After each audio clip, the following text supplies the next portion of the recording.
No, no, it's not invisible music. We are actually, yes, indeed, we are actually live.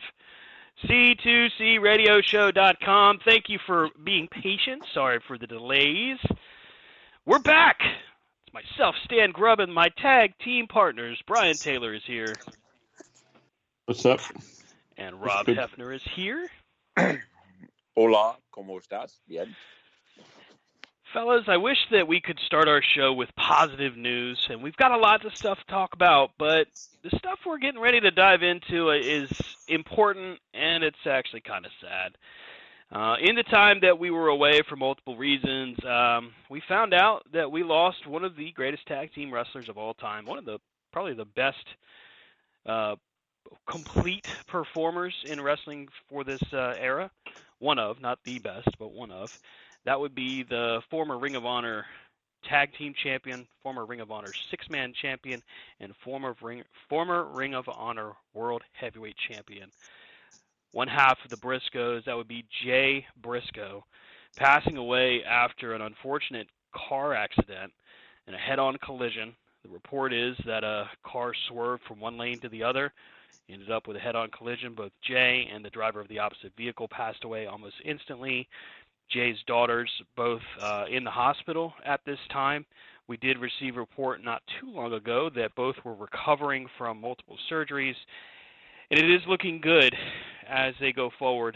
They have a long, long road ahead of them, but it is looking like they are in a good position. Looks like is that Jimmy? Yeah, Jimmy Uso may have a knee injury if you're watching Raw 30. But guys, I wanted to lead off tonight with your thoughts, your memories, favorite matches, whatever the case may be, on Jay Briscoe. Rob, why don't we start with you, buddy? I mean, just his time in Ring of Honor and the character they developed as the Briscoes, you know, like as a guy who didn't know anything about him until I saw that moment in Ring of Honor, you're like, are these guys are like legit. Like I would be scared to meet these people anywhere. And all the way to the matches they've had with FTR over the years, you know. So, I mean, definitely a big hole needs that will probably never be filled in the hearts of the fans. And thoughts and prayers are with his kids and his wife and his family as they move forward. And to correct you, Stan, it wasn't kind of sad; it was sad. Yeah, absolutely. It was extremely sad, and it's one of those situations where I don't know that there'll ever be a time where you can properly give this guy his flowers, so to speak. That seems to be the going phrase. But if there's going to be a time, it's the only one we got. Brian, Jay Briscoe passing away. He was only 38 years old, man. That's way too early in life. What are your thoughts, memories, whatever the case may be?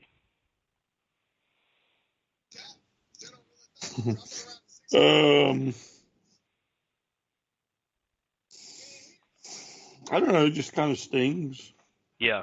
I watched ROH for quite a while.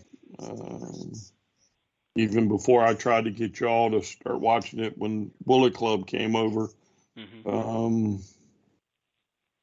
Of course, Briscoes were 13-time tag champs. Pretty much every match was a classic. They didn't have bad matches. It didn't matter who they were against. Mm-hmm. And they showed that last year with the trilogy of matches.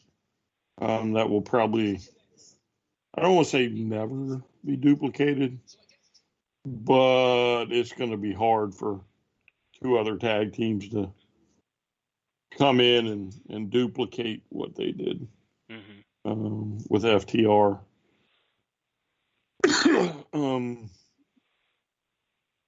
I mean, it just literally came out of nowhere, and it actually broke, I think, right before last week, right before the show was supposed to start.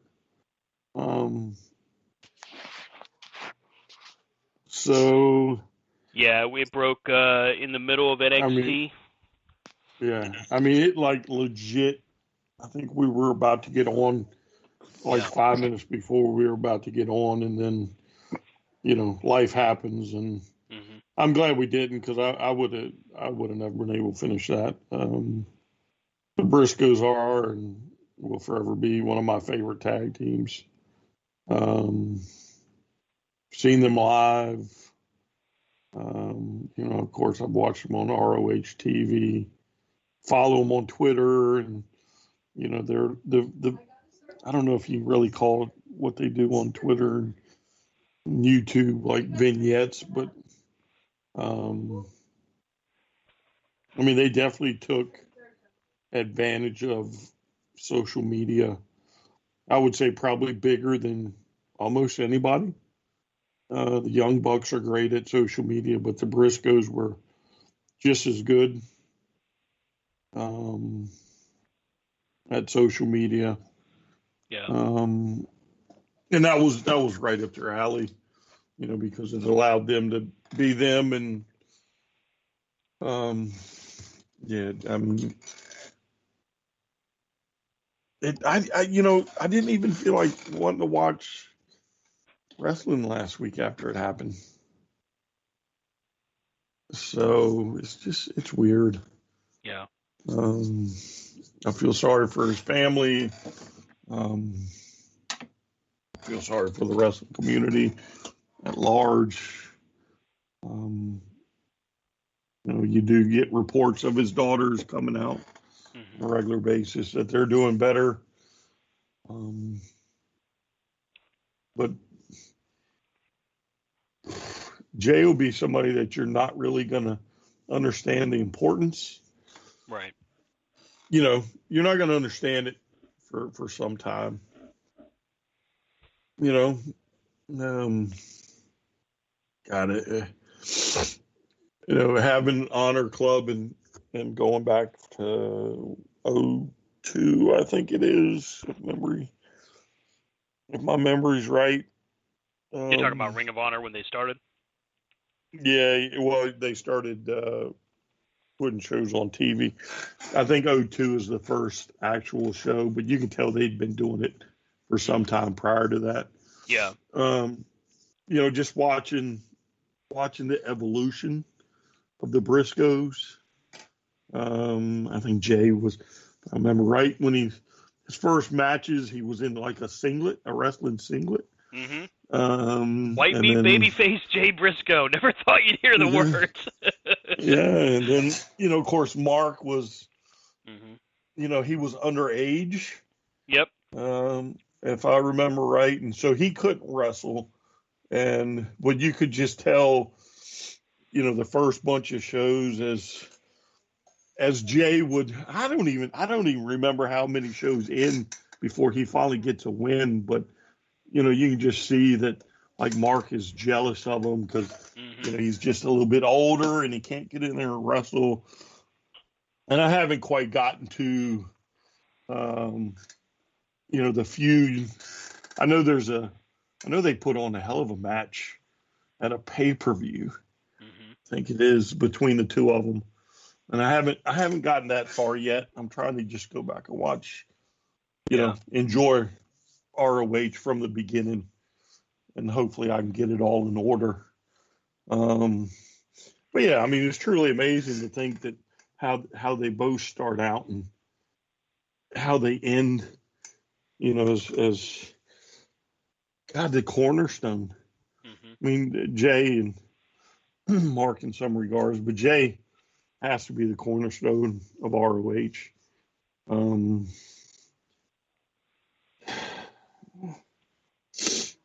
so it's going to be weird anytime you Definitely. watch an ROH show.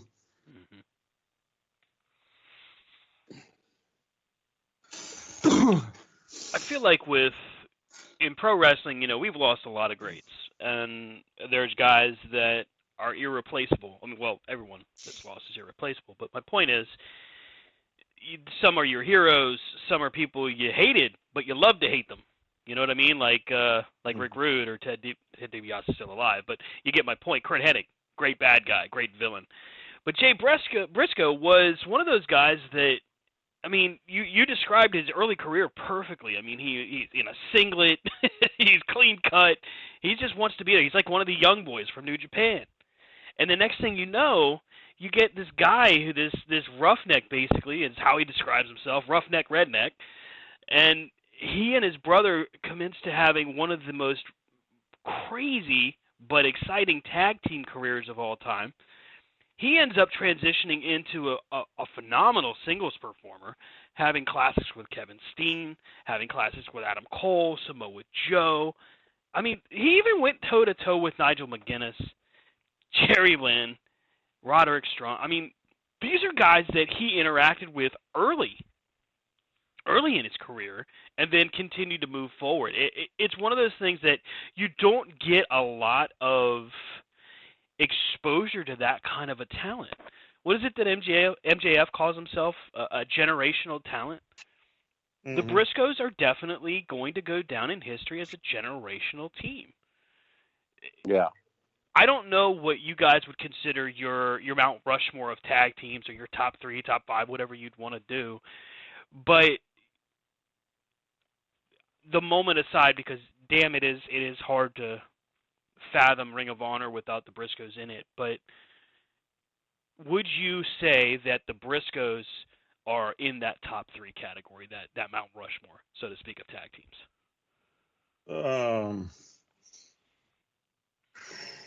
I mean, I don't think you can put them. I don't know if you can put them top 3. Mm-hmm. I think you can clearly make a case for top 10.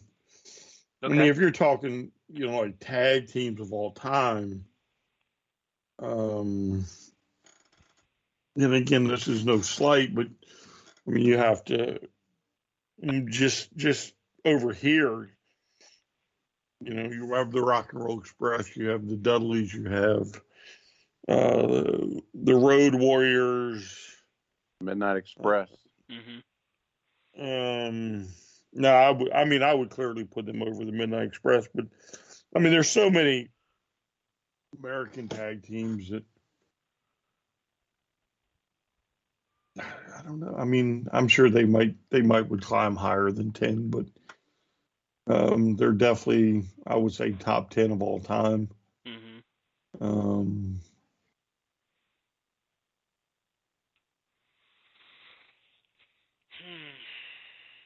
It's pretty wild to me to look at, all of the different teams in the world of pro wrestling and not at least put them in, yeah. That big ranking. I understand a lot of people say that they're like the best of all time, but I think that's the sentiment. I think that's people feeling it because of the loss of Jay Briscoe, and I respect the hell out of that, but, top 10, I absolutely agree with you. I don't know that I am in agreement with you, and I've heard so many people say that they would go in the top 3, and I'm like, look, I loved them and all, but I don't think I could have did that. Yeah, and it's not the amount of titles. They clearly had longevity together. They clearly were great together. But I honestly, it's I don't see a top 3 personally. Do I see top 10 for sure? Yeah. I would say top tag team of Ring of Honor history. Period. Oh yeah, they're again. He's a cornerstone. You may not have Ring of Honor without Jay. But I mean, you have the Young Bucks, you have FTR. I mean, there's so many great tag teams throughout the years. And the Hardys get thrown in the mix. That's why I think with tag teams, you'd have to break it down. With anything, you have to break it down by era. You know what I mean? Like, yeah. Could the Dudleys transcend that? Could they move into that top 3 kind of thing because of what they've done in each company they've been with? I mean, I would put Dudley's top three Yeah. uh, already. I think, of course, to me, the Road Warriors are number one. Yeah. Um, just because what they did in that era. Um, I think the Dudleys are two or three. The third one is kind of could go any number of directions. Um, but it's kind of, again, it's the argument you have in basketball. Right. Who's the Who's greatest of better, all Jordan or? time? Yep. Yep. Yeah, I'm with you. Still you gonna be know. Jordan for me, but okay.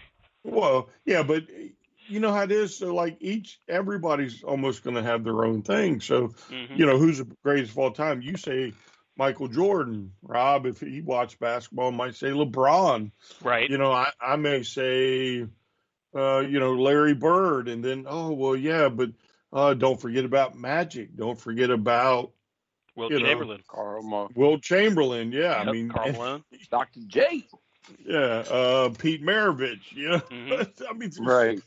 there's just so many you can throw in there, and none of us are wrong, right? Right. So, if the Briscoes make my top 10, but may not make my top three, there's nothing wrong with that. And if they make your top three, great. Keep them in that regard. But at the end of the day, I don't think a ranking one way or the other is going to hurt what they meant. Hmm. The only thing that really disappoints me more than anything is that on a national audience, right? Now, I think it's safe to say that ROH was still kind of like a niche promotion. They at one time were on the upswing, uptick, but eventually it flatlines, and the next thing you know, they're playing sport, like sport complexes, Hmm. right? And even their pay-per-views weren't audience size, or not audience, but arena size, weren't that big, and where they had a lot of potential at first, but is they never got they never got the attention by being on a national level. Mm-hmm. I Now, also think go ahead. Sorry. I was going to say, now they got plenty of international by the ROH in New Japan, but I mean, literally, I can tell you by just reading tweets, or not tweets, but reading comments that I've read, that there is a large portion of the American wrestling audience that had no clue who they were. And that's not to say they didn't know the name. That's to say they had no clue. They wouldn't even be able to tell you that they've even watched them. You know what I'm saying? Hmm. Oh yeah, I know who the Briscoes are. All right, well, name me a match. Oh, look at the bird in the tree. Right. Right. You know what I'm saying? Yeah. Damn, you got me on that one. That was Yeah. pretty good. I'm like, what? Where? How do you see a bird? Yeah. It's dark. Squirrel. Yeah, and that's the American wrestling audience. They're so, I don't know what to call them. I don't want to call them toxic, but there's a large majority of toxic fans out there. There is an You know, enormity of tribalism in professional wrestling now. It's not well, just fans, unfortunately. yeah. And I don't think it's just, I think it's the toxicity, right? I mean, Hmm. because it really kind of hurt me last week when I was reading it, and they were jumping on Tony Khan about not doing better. Right. Right.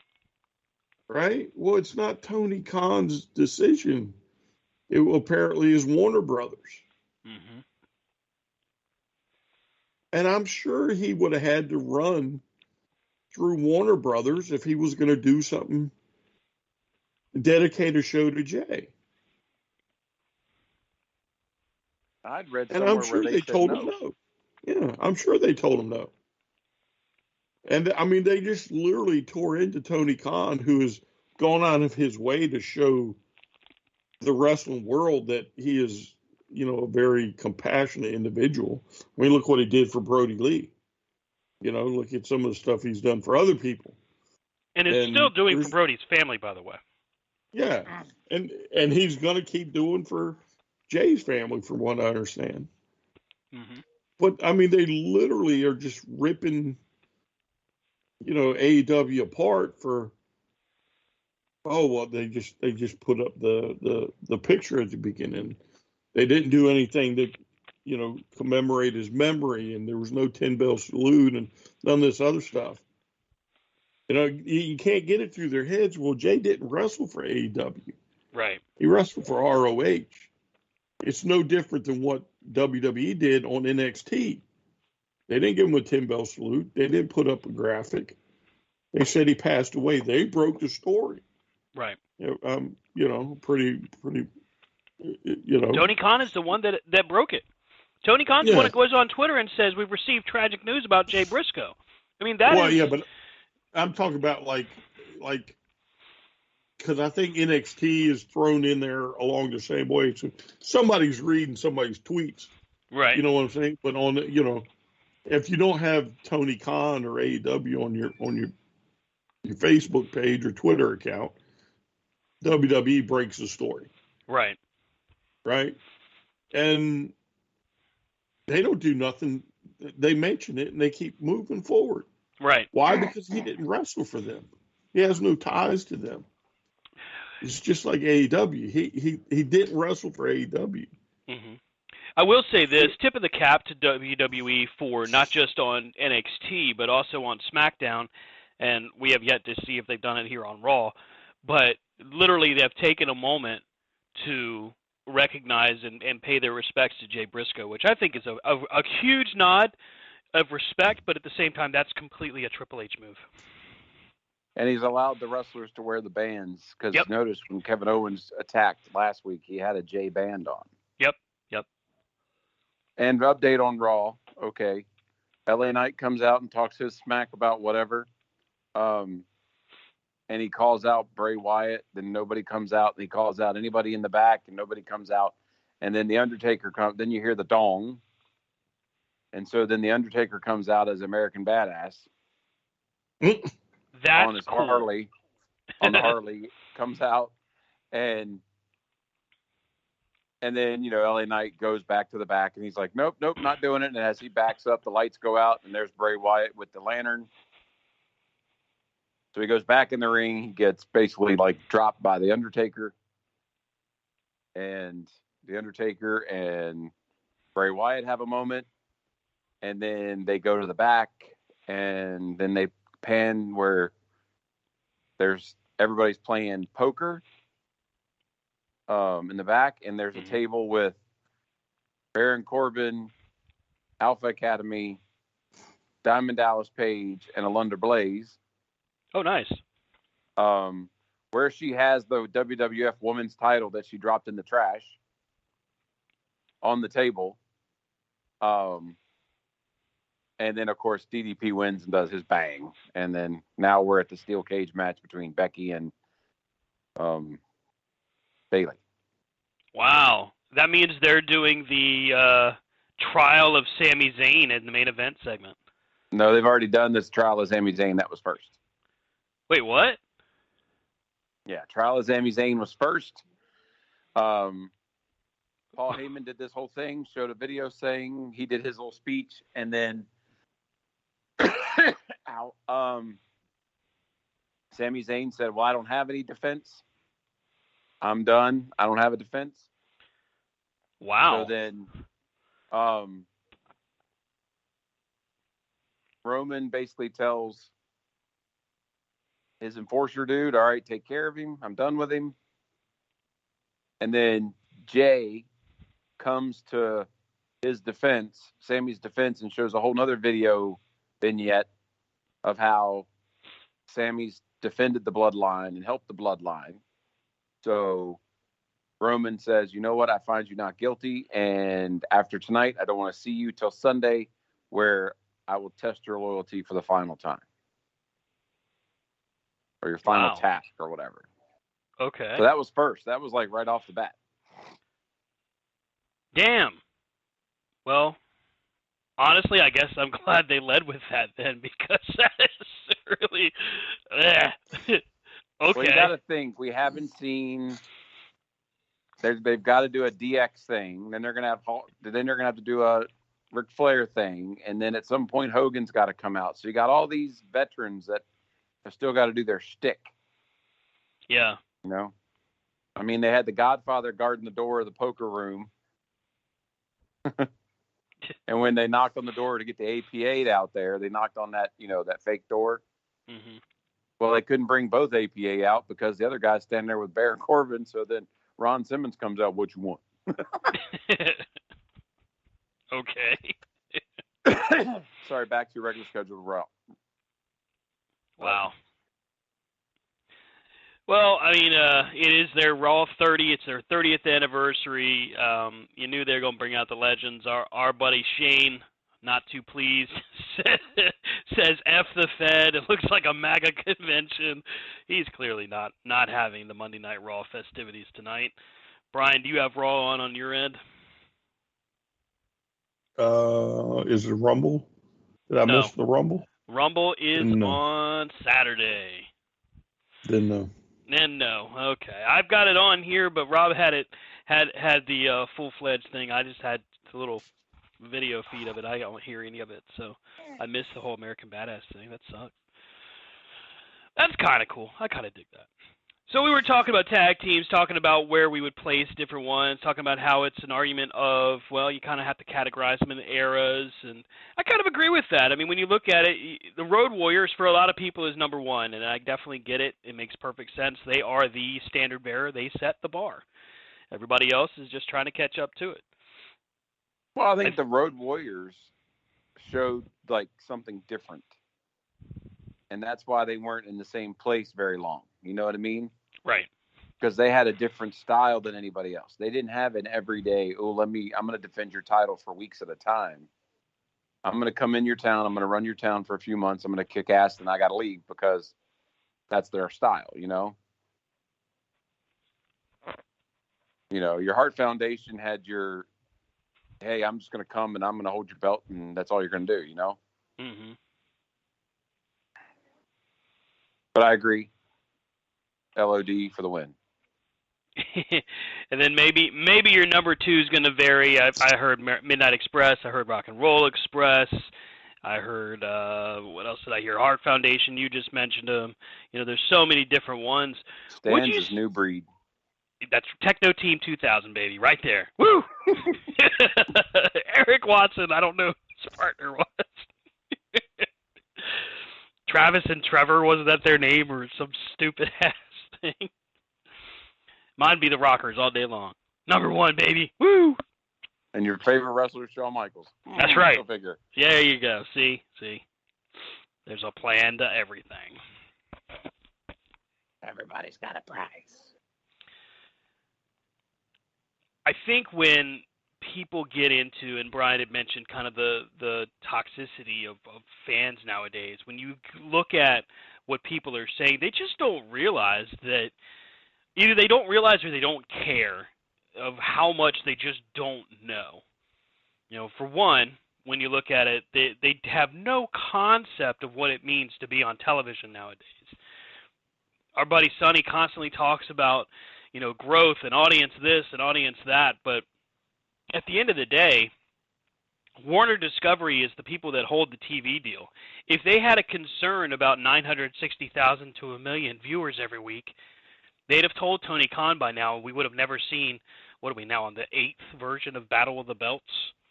We would never have that because they wouldn't give them more TV time. They'd give them less. But I digress. Nielsen ratings apparently still hold a whole lot of weight in everybody's hearts because in 1998, by God, that's what means success for a wrestling company here now, close to 30 years later, 25 years later. It's embarrassing. And then you see them get mad, like Brian mentioned. They got mad at Tony Khan because Tony didn't do enough for Jay Briscoe. He's supporting the family. Yeah, he's going to end up paying those medical bills. I bet you he will do like he did for -1 and put them on a damn contract and give them money every month. Because that's just the guy he is. Like, he's a human being who sees a member of the wrestling community, not to mention somebody that worked under his purview at Ring of Honor in the short time that he's owned it. And he says, hey, you know what? This is a horrible tragedy. Let me take this step. Let me help out. But there are fans out there that will sit there and, till their dying day, they'll say, Tony Khan's a money mark. Tony Khan's just playing with simulators and goofing off and doing it at his behest. Well, hey, you know what? When you have billions of dollars to your credit, you can go ahead and run your wrestling promotion however you see fit. But right now, it's Tony Khan's ball game. So watch it, don't watch it, but whatever you do, put the keyboard away because you ain't got a damn clue about what makes pro wrestling nowadays. And that goes right up there for people like Eric Bischoff and the like. I mean, my argument with the whole money mark situation, right, is every situation we've seen where there's been a money person involved, right? Right. Money mark with their thing, right? What usually happens? They get themselves involved in storylines. Right. They put the belt on themselves. They come out and they run the show. Has Tony come out? Yes, he's come out and he's greeted the fans. And yes, is he in charge in the back? It's his company. You can be in charge. But he hasn't put himself in the storylines. He hasn't made himself the champion. He hasn't handpicked different things. Like, is he a money mark? Well, you know what? If I had as much money as him and wanted to start a wrestling company, whatever, you know, but he has given something to people that have needed it. He's given wrestling fans an option besides watching what's been shoved down our throats for the last 20 years. Right. You know, like, he's given people something, and the people that have the biggest problem with it are the ones who are being shown the gaping holes and the problem with the booking of the one that that everybody's like, oh my God. Right. Because he's taken the same stars that the other people have had and didn't use, and he's brought them down, and he's put on main event matches time and time again because of it. Mm-hmm. So, like, what is there to complain about? Sit back, watch wrestling, and shut up. Or don't watch it. I don't care. Maybe they could watch Barmageddon and get some enjoyment out of that. I think Nikki Bella's on there. Maybe they'll feel better after watching that.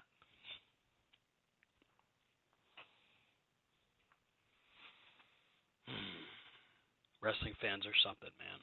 And there's people still doing it now. Even after all this news came out, even after all this discussion has happened, where people are seeing that Tony Khan is, like you said, taking care of the family and doing all these things, people are still out there just like, I didn't do enough. For the record, AEW and Tony Khan did put together an entire Jay Briscoe tribute show, which will be made available on the Honor Club as well as YouTube for free as soon as they finish filming it, because they were filming more this week. But, hey, all proceeds from their merchandise specifically for a Jay Briscoe t-shirt on PWTs right now, also going to the family. $203,000 raised throughout the wrestling community to go to the family to help cover medical costs and, unfortunately, for expenses relating to the funeral. By the way, about 30% of that from people that Jay Briscoe worked with and people that knew of him, like Chris Jericho, who did $15,000, the Bucks $20,000 between the two of them, Kevin Steen $5,000, Adam Cole $3,000, and that's not naming all of them. There's tons of people that have donated money in addition to what Tony Khan has already said he'd do. Well, and people look at the amount of money. People are like, oh, well, so-and-so only gave $5,000. So-and-so only gave $3,000. Well, one, you don't know what their financial situation is. Right. Not every wrestler has hundreds of thousands of dollars sitting around. And the fact that, what'd you give? Yeah, very good point. Like, oh my God, Kevin Steen only gave $5,000. Okay. That's $5,000 more than I gave. Well, that's what Kevin Steen was signed on for, and the Steen family was signed on for. As far as like, if you look through the donations, the top donations, there are countless anonymous donations that range anywhere from 300 to, I think I saw one for 10,000. That was anonymously done. And you So can't got tell me no the families, right? And you can't tell me the families that know him. Right. You know, how many people are going to reach out privately? Mm-hmm. Be like, hey, you know what? I'll give you this. I'll help you with this. You know?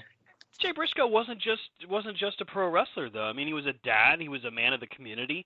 He was widely regarded, highly regarded in his community, and a lot of people knew of him just in the Delaware area. So I'm not surprised to see the outpouring of love and support for the family because of the fact of how much of an impact he had, not just on wrestling fans' lives, but people in general within his community. Ooh, Chris Jericho. Notable by the absence in the highlights, by the way, for the Raw is 30 montages that we're seeing.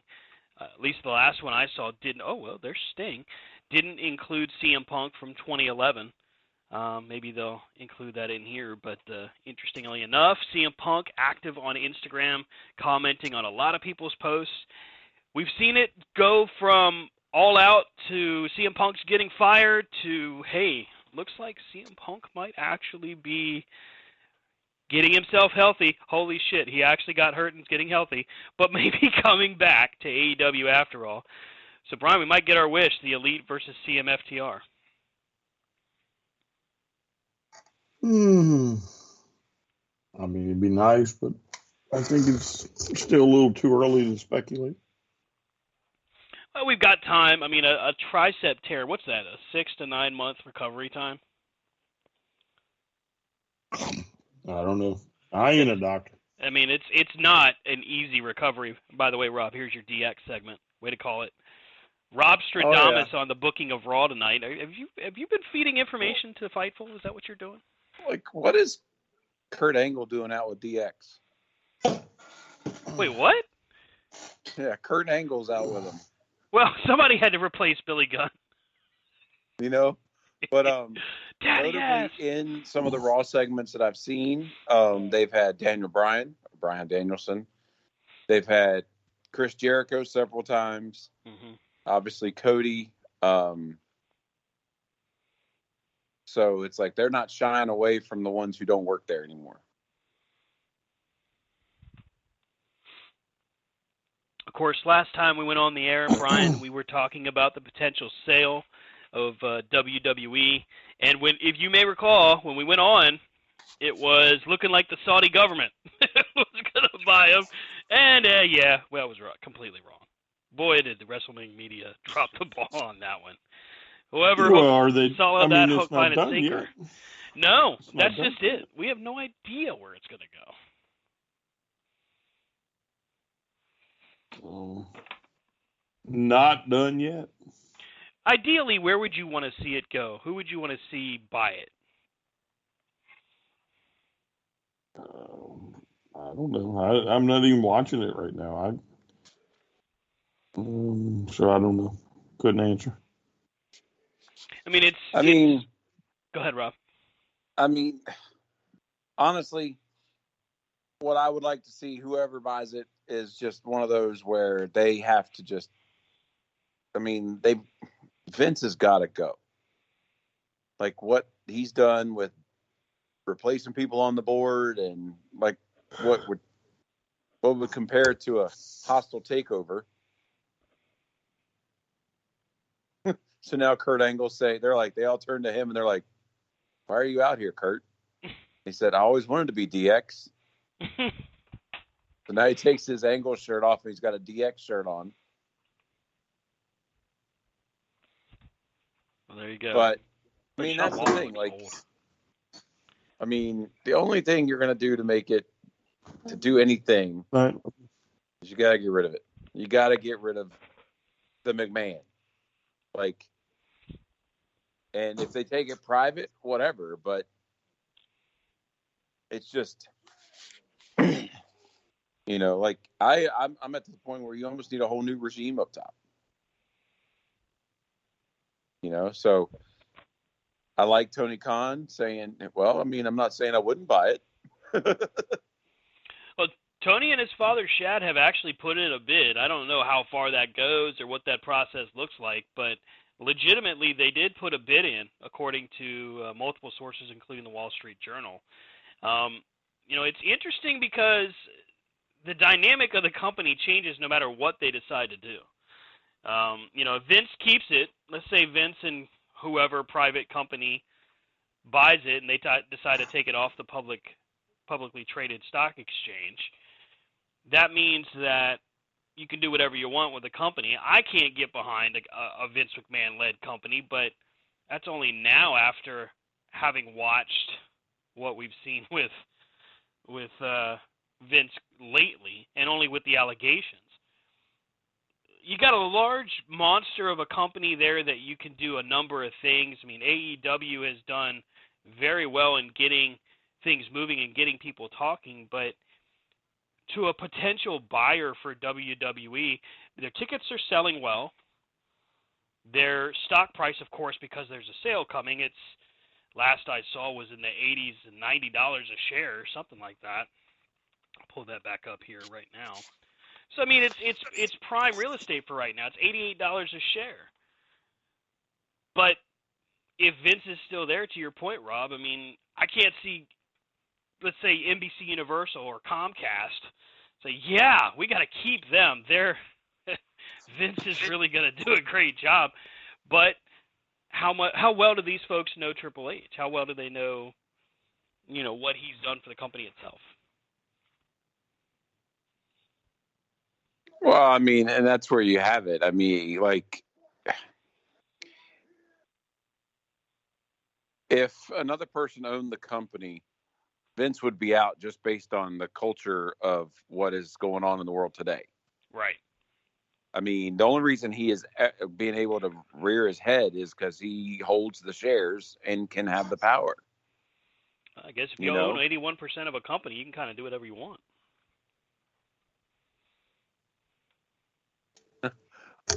So, I mean, DX came out and did their little thing, and then Imperium has now marched out and have come to nose with them and said, hey, none of you can beat us. We're the best out here today. Triple H gets nose to nose with Gunther and goes, dude, I'm retired, and walks away. And then Shawn Michaels is like, I'm here. Wait a minute, I'm old. And they're all basically like coming up going, I'll do it. Never mind. I ain't going to do it. So in his heyday, Gunther and Triple H would have been a pretty good match. I mean, rumor is that Stephanie and Triple H are not on best of terms. Yeah, there's some weird rumor going around about that. I don't know if I really want to get but so deep into that, but apparently Stephanie leaving the company altogether was more along the lines of not wanting to support or not support the company, wanted to just have her hands clean and nothing to do with what her old man's done. Can't blame her for that.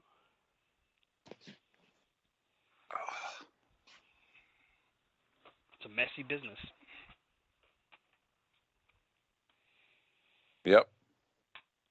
So before we get into where AEW is going and where the Royal Rumble might take us, I thought we'd talk about something that I thought was pretty interesting. Okada, following a recent show, sits down with a press conference and says he would love to sit down and have a conversation with Triple H and with Tony Khan about doing a joint show, a World Cup type event. Very similar to that which was done in the early 90s with WCW and Eric Bischoff. And I want to say was it All Japan? Either way, one of the largest events in the history of the industry as far as from a drawing perspective. Of course, when you hold people at gunpoint and say you're going to a wrestling show or else, I guess they're all going to attend. But yeah, Okada says he'd love to get in the room with Tony Khan and Triple H. Guys, I mean, reckless speculation here. What do you think? If Vince is involved, it'll never happen. Yeah, that's a fair assessment. If Vince is anywhere near the chairman of the board, the remote control, or whatever, it'll never happen.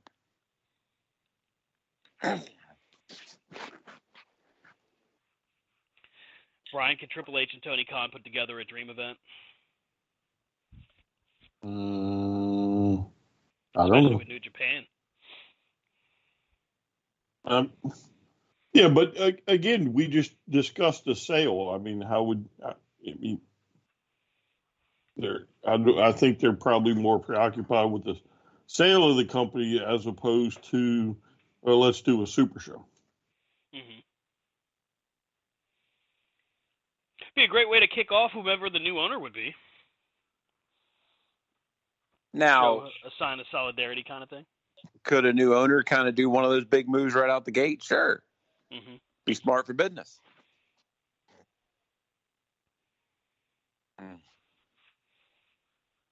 But you never know, man. You know, talking about... go ahead. No, you got Street Profits and Seth Rollins have come out to take on the Imperium. And I was just thinking, like, you got Triple H in the ring. You got those guys that are actually behind the scenes. Like, I wonder how much of them are that they're in the ring. They're there, or they like thinking about, all right, well, we got six more segments, guys. Like, let's get going.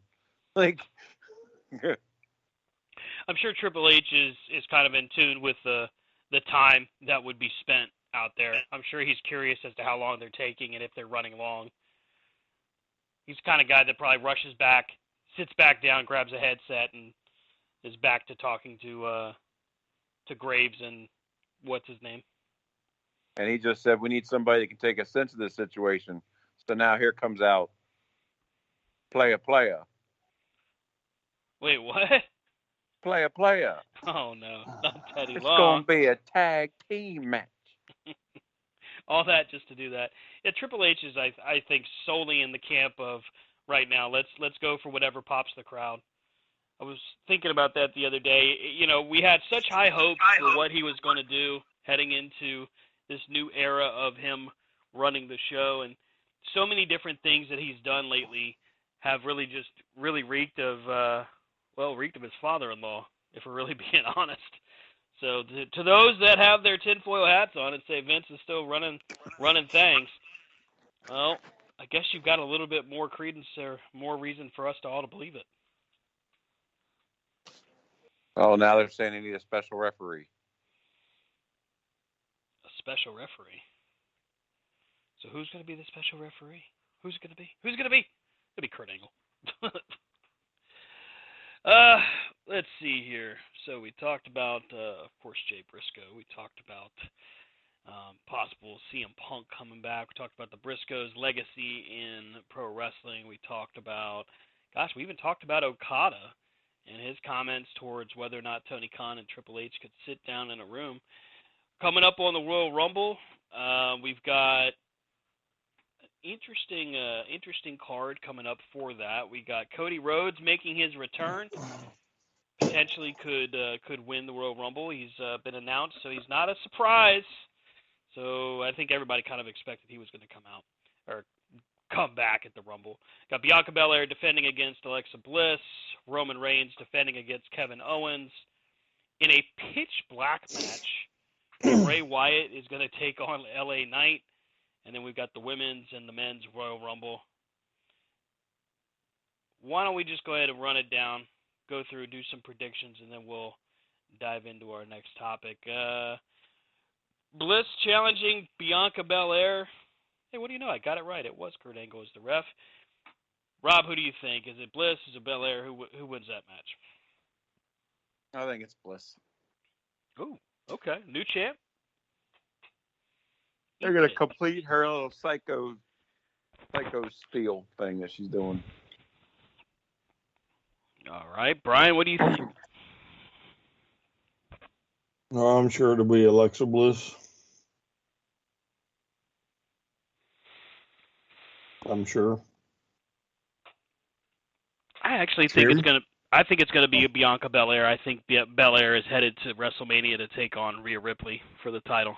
I think that's the direction they're trying to take. But I wouldn't necessarily disapprove of Alexa winning the title. That could be kind of nice.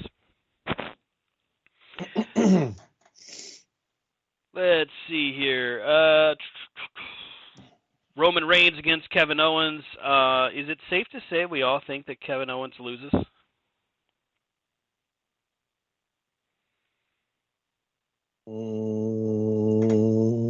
No.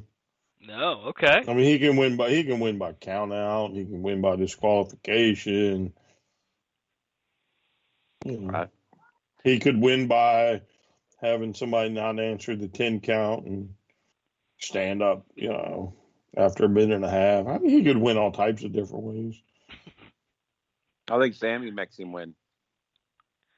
Okay, that's the $1 million question. Does the Sami Zayn storyline come to a head at the Royal Rumble? I guess that's the bigger question going into the Rumble with Roman Reigns and Kevin Owens. It's almost not as important as to who wins that match as to what Sami Zayn's involvement would be. You got an echo now. Uh-oh, that's not good. Doesn't he have an echo, Brian? Mm-hmm. Is it really bad? Now it's gone. Oh, good. Weird. Now you sound like you're in my living room. Hi, Rob. Get out of my house. You got here. Okay, bye. It's Brian's turn to have you over there. Now go. Oh, okay. Boy. Let's see. So Brian says Roman could lose in a number of ways. Rob, Kevin Owens, Roman Reigns. What do you got? What do you think? I mean, the fan in me would like to see Sami Zayn cost him the title, and we be the end of the bloodline having everything. But we know that it's going to run into WrestleMania, so it's going to be Roman Reigns wins. He's going to win by like some stupid thing. Some dubious means. Mm-hmm. In the Mountain Dew Pitch Black match, by the way, I think Roman Reigns wins anyway. Mountain Dew Pitch Black match between LA Knight and Bray Wyatt. More important than this matchup, what the hell is a actual Pitch Black match? Can anybody tell me that? Nope.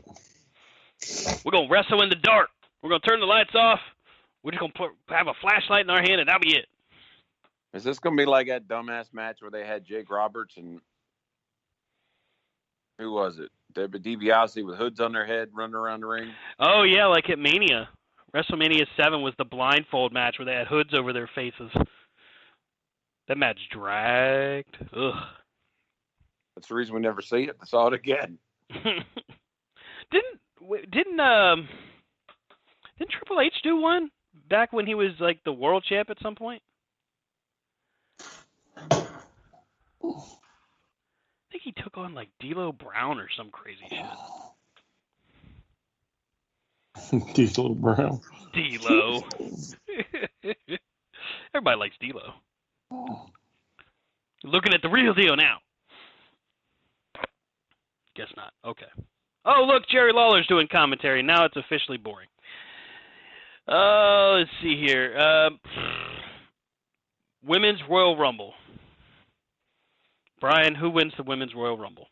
Don't know the participants.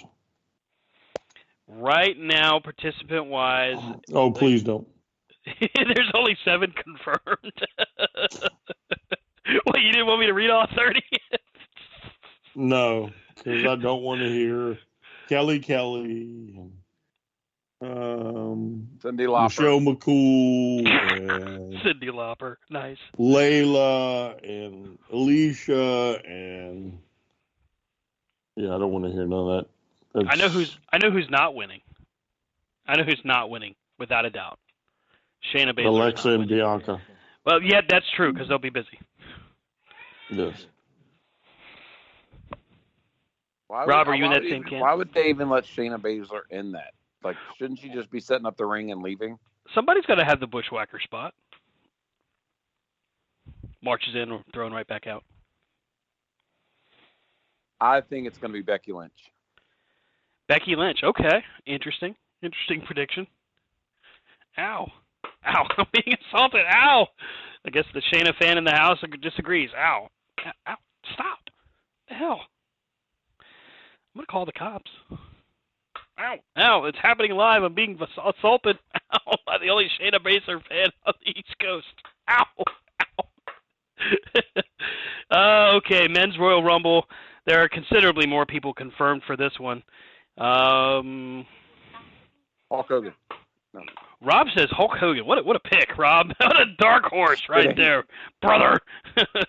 It'll be like the time the Iron Sheik won the Legends Battle Royal because they couldn't throw him over because his legs were so fragile. Oh, my God. That would be so bad. So very bad. I mean, it seems like an obvious thing to me. It seems like it's got to be Cody, right? Sammy's not even confirmed for the Rumble, so... Or maybe they do the age-old, hey, let's put Brock Lesnar in there. Maybe Brock will do it. No, I thought they said that Brock was out. As far as I know, Brock Lesnar is no longer under contract, but I might have that completely wrong. Let me see if I can find his contract status. I mean, it's either going to be Cody or Sammy, because then that would build the suspense to WrestleMania of that would build that more of contention in the bloodline. But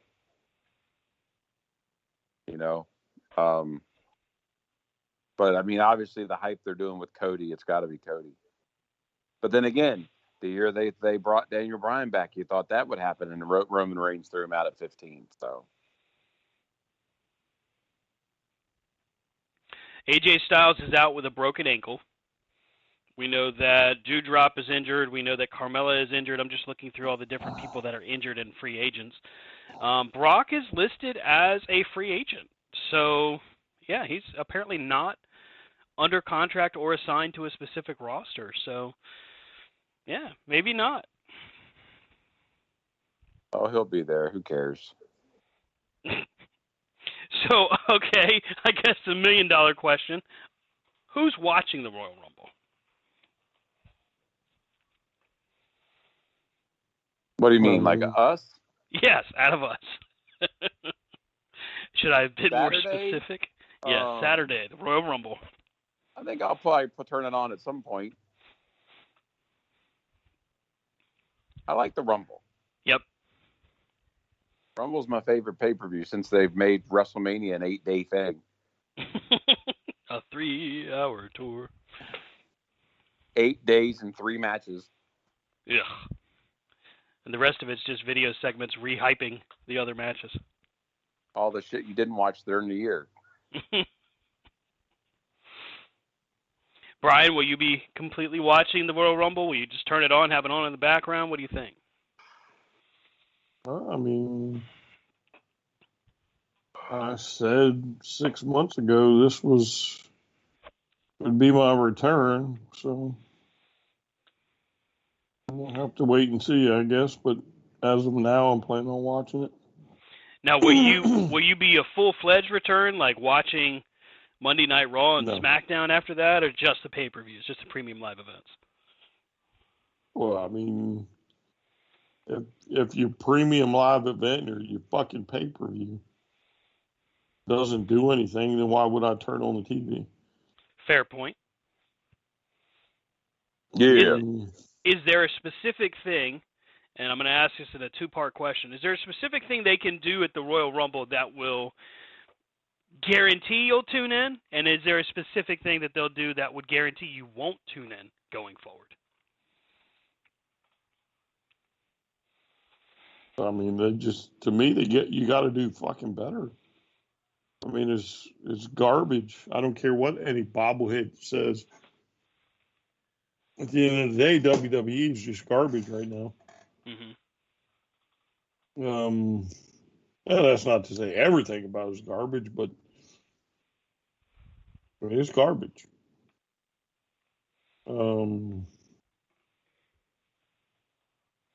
True. I mean, you have to show me that you're going to do better than what you were doing 6 months ago, Hmm. right?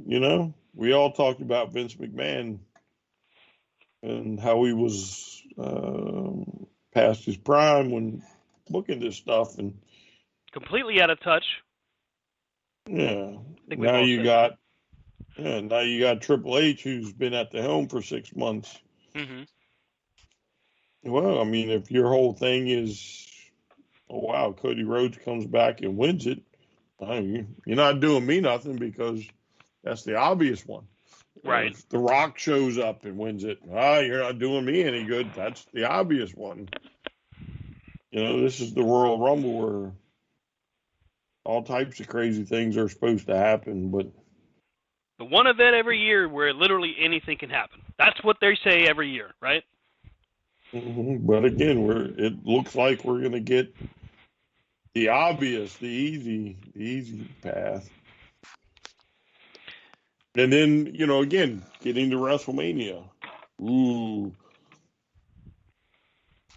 I mean, one of these two guys is going to do what nobody else has been able to do in however many days. 800 is 500, whatever it is. Some crazy ass number of days. Yeah, it's like 540 or something like that. Something, I don't know, 590 something. It is actually over yeah, 800. Yeah. So it's Cody Rhodes. Oh yeah, Cody. Yeah, who first go round was only able to get to, what was the highest title we got? Intercontinental. Intercontinental. Oh, I bet that's going to fall flat on your face. The moment will be good when he wins the title, but and I think it starts as soon as that following Monday. That following Monday on Raw, when whomever comes out, and the tried and true WWE storyline is, okay, you won the big one, now you got to keep it. Here's your authority figure that's going to keep you from looking good. Or here's your bad guy that's going to make you look like an idiot every single time you step out there. Like, literally, it's what they do storyline-wise versus AEW when you win a world championship and they just let you go out there and wrestle, which has always been a highlight of when they have whomever wins the title. Even MJF. Look at the build-up they're going through right now with him and Danielson, which I think is a pretty good build-up. Yeah, but I'm not even comparing the two in this. Mm-hmm.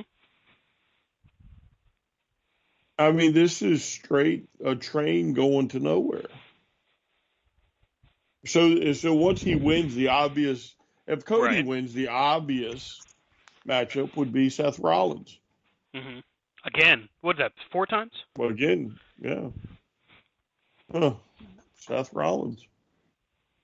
Okay, well, that's not really doing anything for me.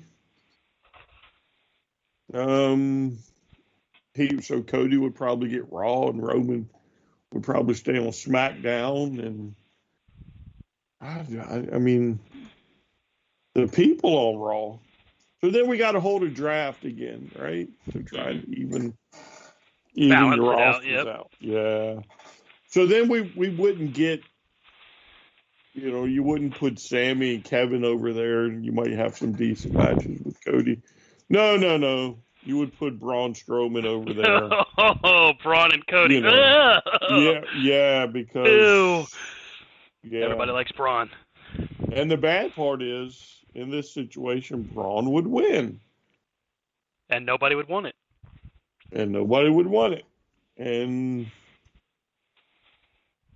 of course, if it's The Rock, that's just dumb and pointless because my feelings on bringing back people like this just for one-offs. Especially if it's a title win. Yeah. So The Rock would stay for a month maybe before he loses the title. Mm-hmm. Likely back to Roman Reigns if that's actually what they do. Yeah, I mean, it would be. I mean, they painted themselves in the corner. They didn't dig themselves out of the hole, and now for me, the hole's still there. I think at this point it's more of a freaking crater. It's like a chasm, How the hell do you get out of that? And it's like the $1 million question, right? Because it's not just one solution; it's a multiple part issue. You just described it really well. I mean, all right, so Cody wins the title from Roman. That's the expectation, right? Everybody's saying, all right, well, this is Cody's build up to his championship. But then you've got to then reshuffle the deck, and by every expectation, another really positively identified, I don't know if it's positive, but it's definitely solid identified as far as how they go with creative. You put a guy like Braun in there, which, again, buries what Cody has done, because he would probably beat him in the first month. Yeah, or this would be the way for them to finally get Austin Theory over. Oh, or God, please, no. Baron Corbin, or Yeah. any number of like middle of the road talent who definitely couldn't put against Roman, but they would be able to beat Cody. Because Cody's not, let's face it, Cody's not going to do what Roman did. No, he's not going 800 days. He's not doing that. No, he'd be lucky to get it 180. He'd be lucky to get 100. Listen, Cody, great. Cody is a good wrestler. Cody's a good talker. However, Right. Once again, the majority of your audience has no clue who Cody Rhodes is. So the minute Cody underperforms, they're going to turn on him. Mm-hmm. Anybody under a certain age who don't flip on AEW, and we know there's a large majority of them, probably half the WWE audience doesn't turn on AEW if you just look at the numbers.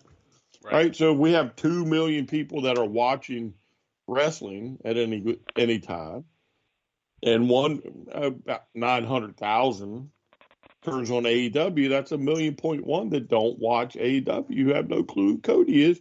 Why? Because they weren't around when Cody was, or they weren't paying attention when Cody was in the WWE last time.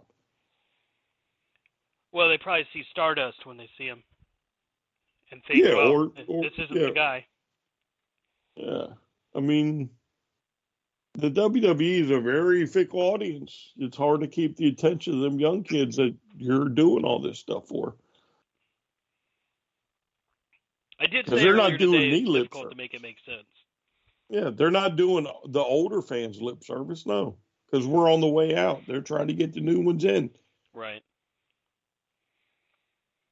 Is there a... So we joke about it a lot, right? We talk about, hey, if I won the lotto kind of thing.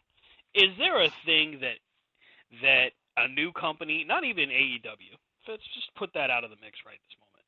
Is there a thing that a new company could do immediately that would set them apart from everyone else?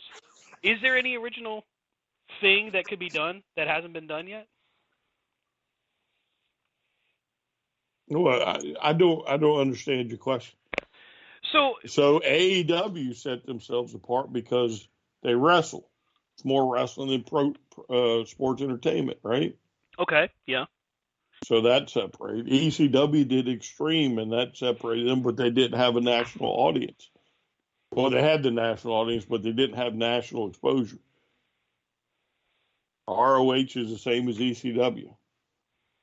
TNA had better wrestling at the time than WWE when they had all the, AJ Styles and Samoa Joe. And I mean, at the end of the day, it's pro wrestling. That's the point you can't forget. Right. But a new company, the problem with a new company is they're a new company. They're not established. I don't know how many years has the WWE been around. WWE or WWF or whatever it was. They've been around since what, the 50s? In 40s, one way, shape, 50s. Or form, yeah. Late 60s, early 70s. No, I Still think a long time. they're. Yeah, I think aren't they black and white on TV? Let's see here. Because Bruno held it for most of the 70s or something. About 70 years old, 1953. Yeah. Right. So that's the one thing a new company has to have: patience. That's it. You're not trying to chip away at their. You're not trying to beat them. Mm-hmm. You're trying to compete with them, but you can't compete with them right out the gate.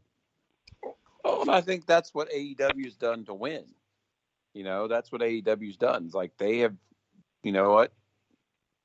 They've just done what they want to do.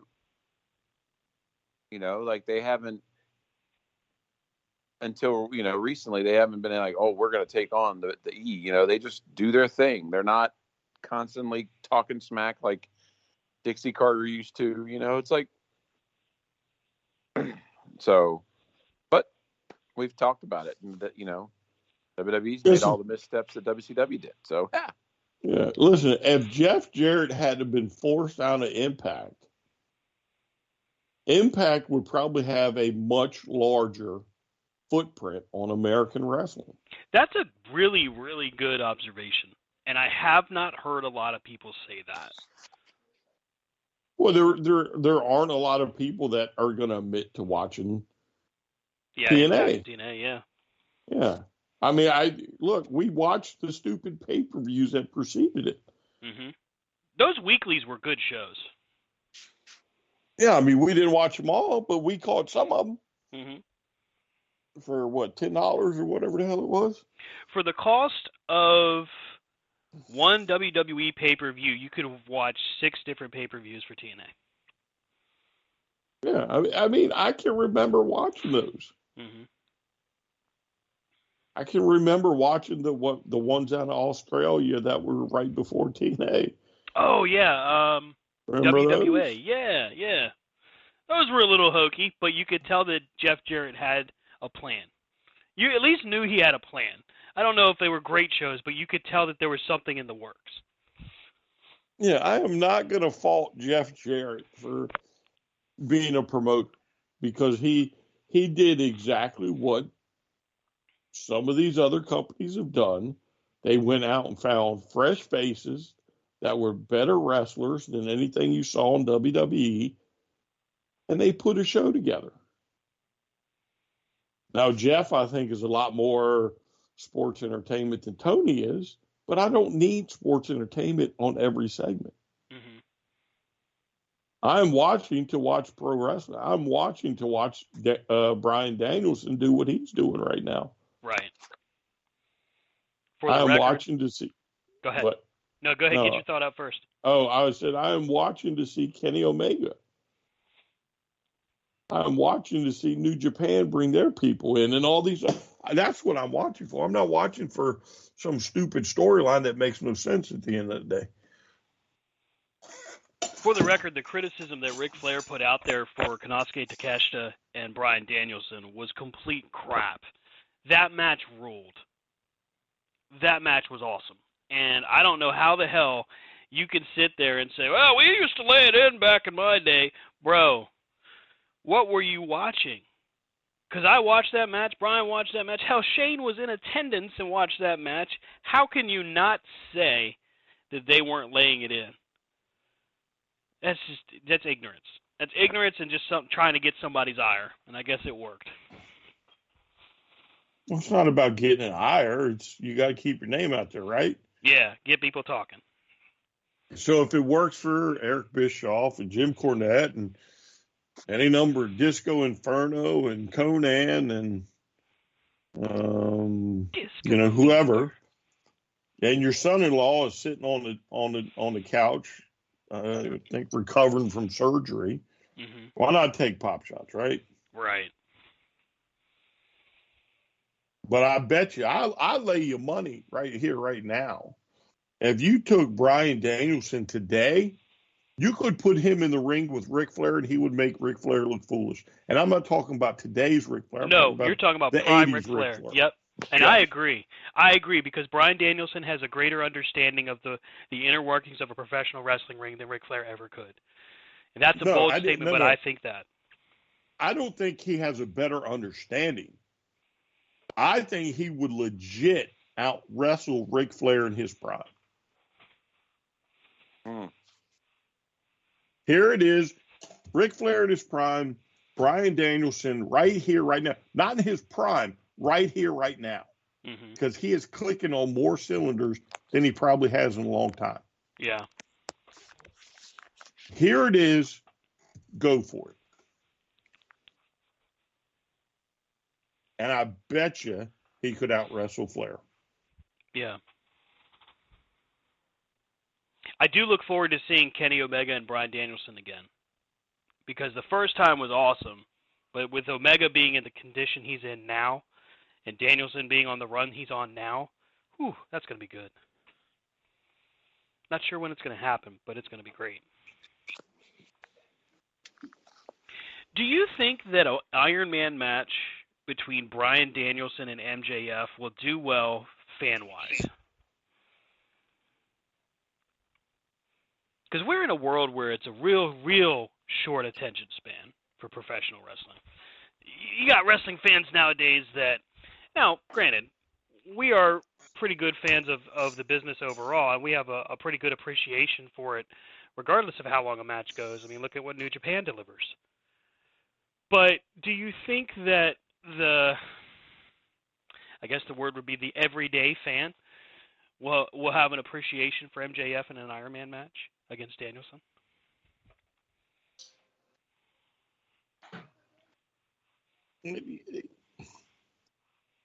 The AEW fan is not going to have a problem with it. The WWE fan would not have a problem with it as long as it was entertaining. Mm-hmm.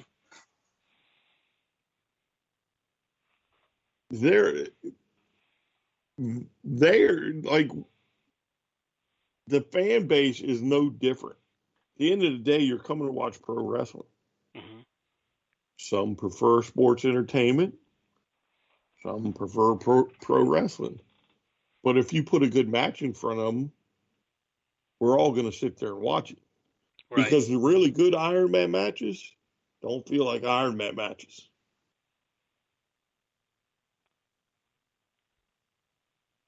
You know what I'm saying? Like the really good ones that pass in an instant, Mm-hmm. they don't feel like Iron Man matches. And not, you're not worried about go, oh yeah, an hour might be too long. Mm-hmm. But if it grabs your attention, you don't look at your clock, be like, oh, there's 45 minutes to go in this. I'm getting worn out. Oh, you're glued to the TV.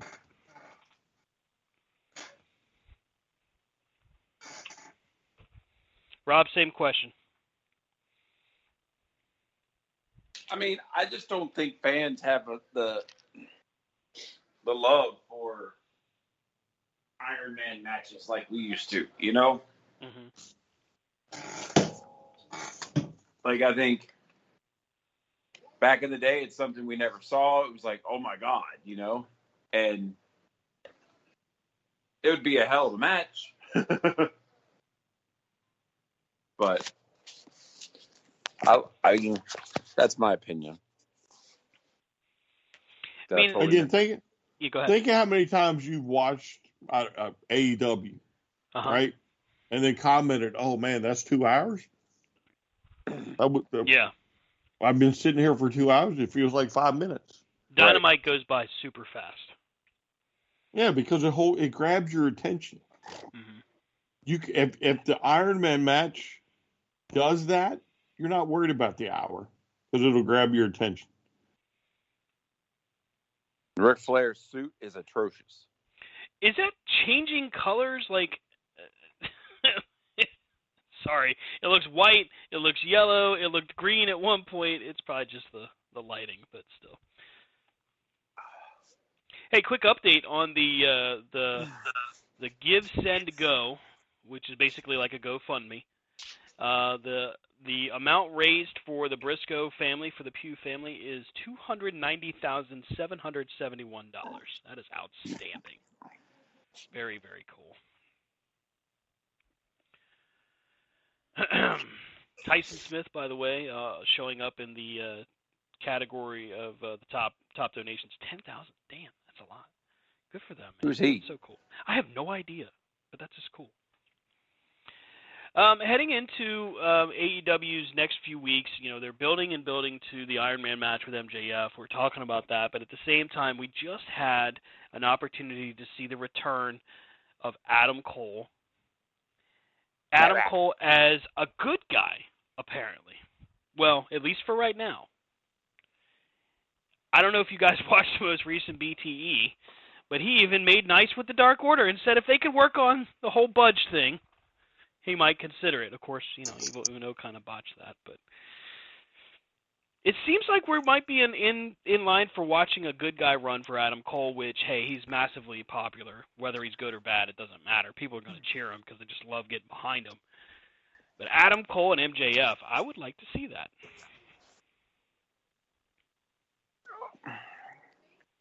I mean, I like Adam Cole. I think a face Adam Cole at this point would be good because the fact that you have the Young Bucks who are playing the middle of the road heels. Mm-hmm. You've got a polarizing heel right now, but Adam Cole's got a lot of work to do to take over Bryan Danielson's spot. You know what I mean? Oh, yeah. Like, I truly believe Bryan Danielson's going to be one to play the games and dethrone MJF. Even briefly. MJF's going to be a champ for years. He's going to be your, like Brian said, I see him, Brian had mentioned Ric Flair. Like, I see him as kind of like your Ric Flair. Like, he loses the belt, then he'll win it right back. Mm-hmm.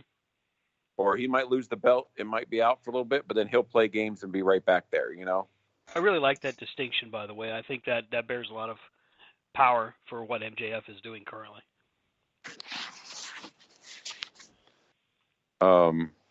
So, yeah, I mean,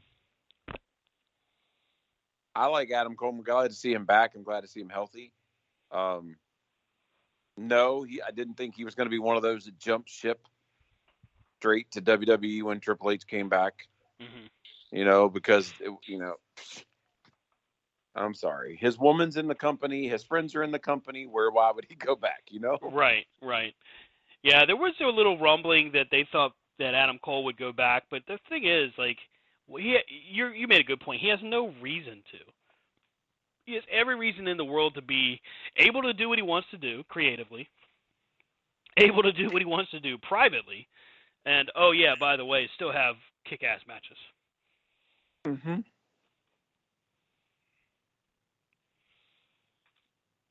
I think Adam Cole could be... Go ahead, Brian.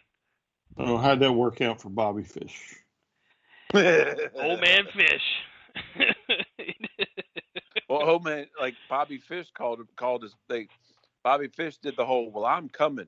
Everybody's coming with me. And they're like, no. Fuck you say? We didn't say shit. What you mean we? Yeah.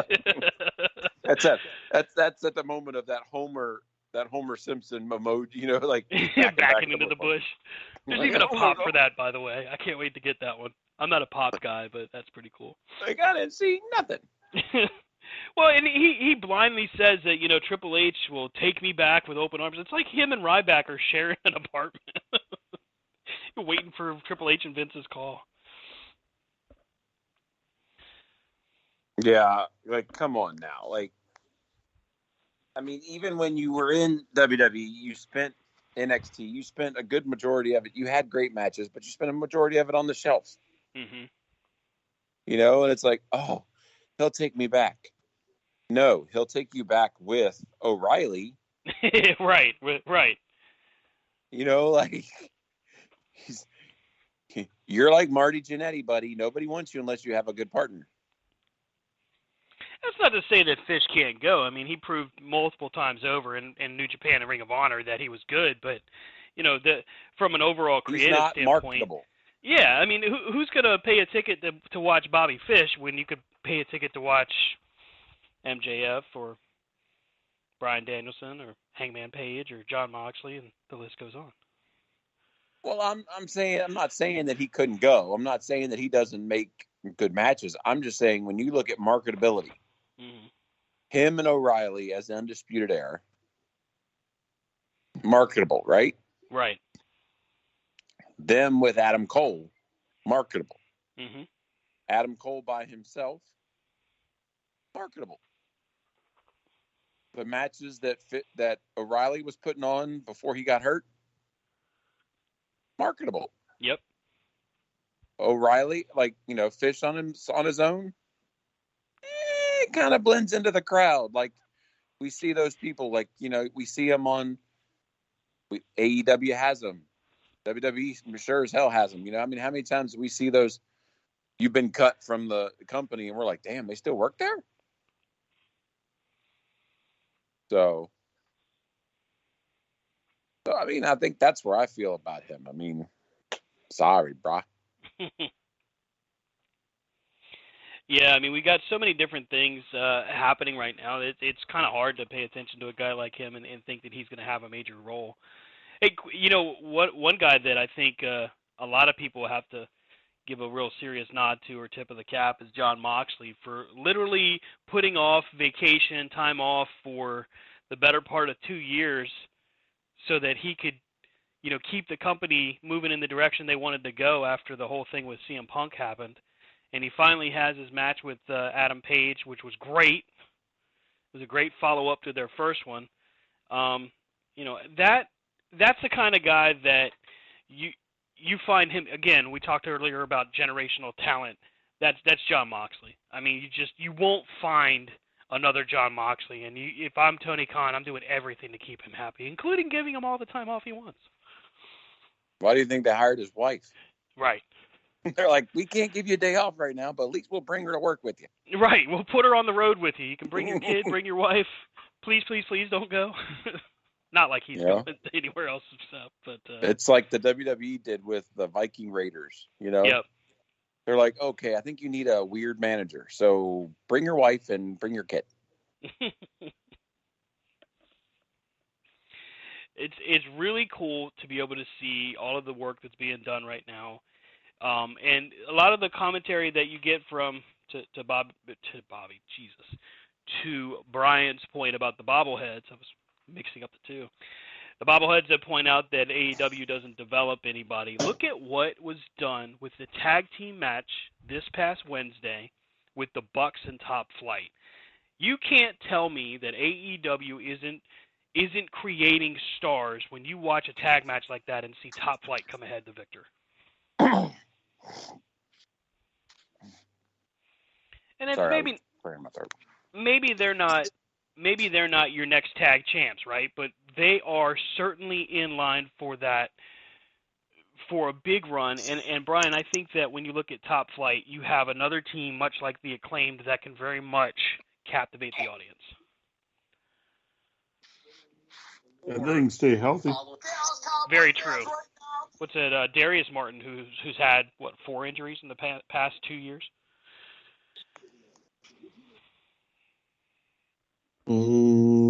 Yeah. I don't know about 4, but yes. Hurt his leg twice, hurt his neck once. Okay, so maybe 3. But even still, I mean, it could be 4. It could be 4.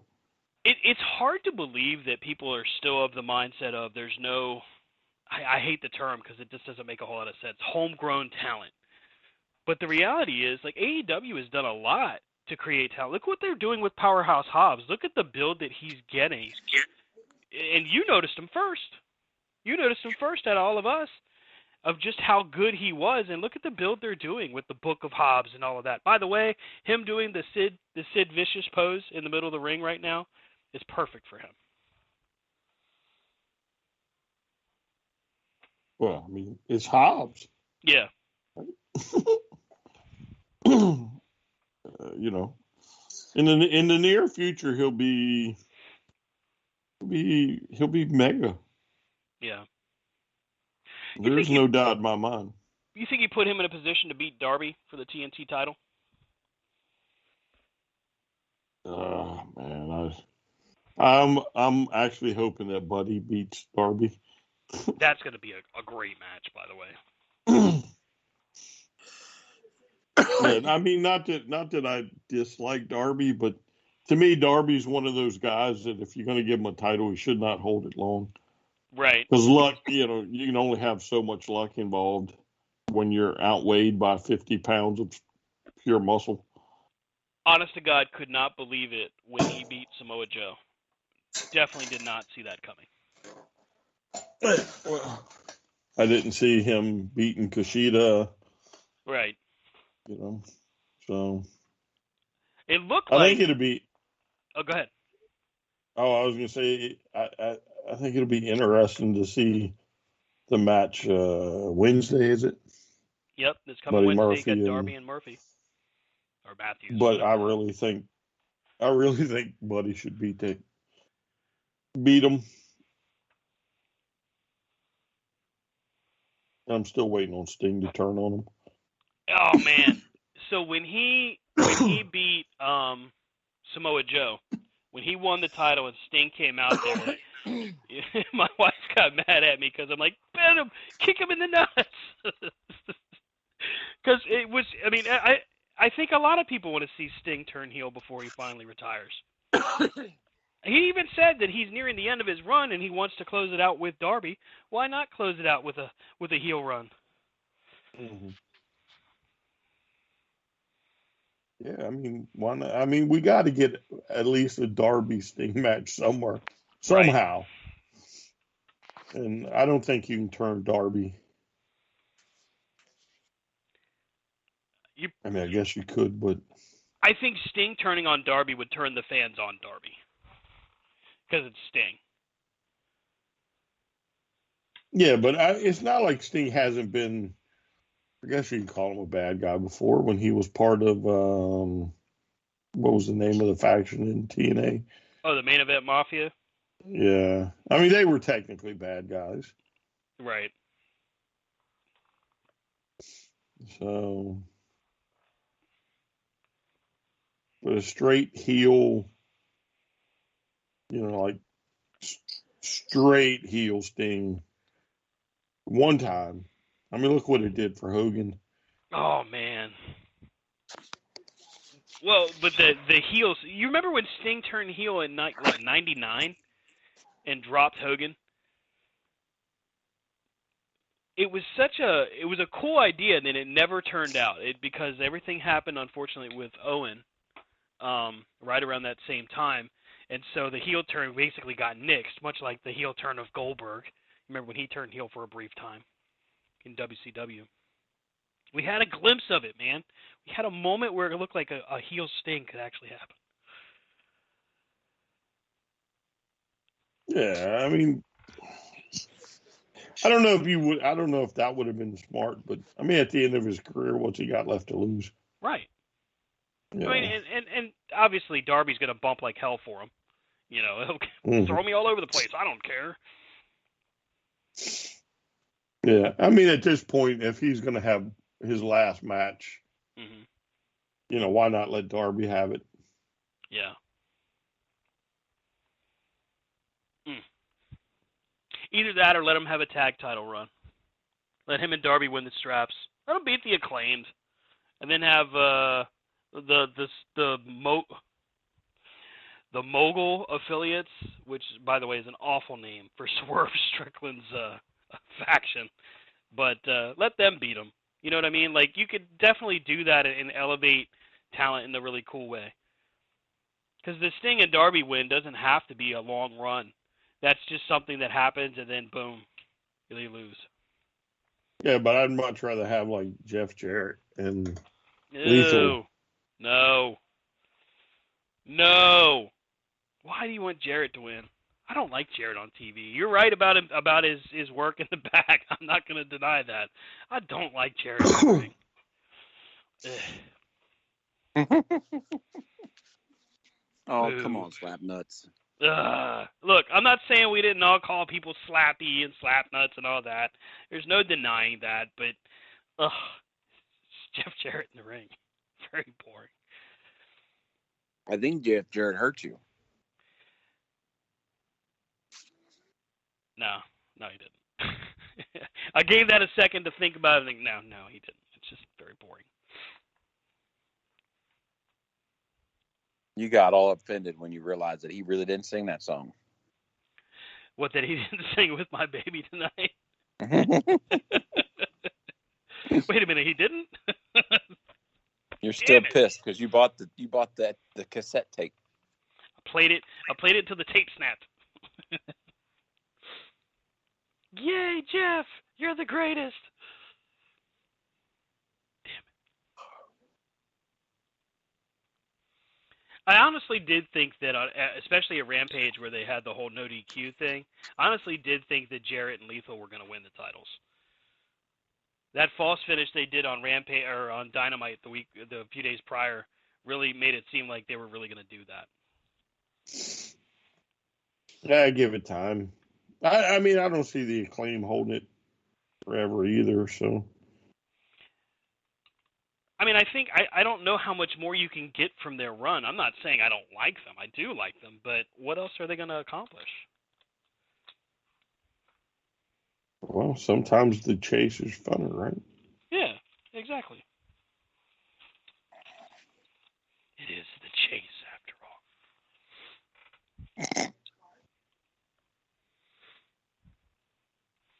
Let's see. Last Rampage had Brian Cage and Willie Mack. I think that should be good required viewing for a lot of fans. That was a good match. The dark match they had was really good too.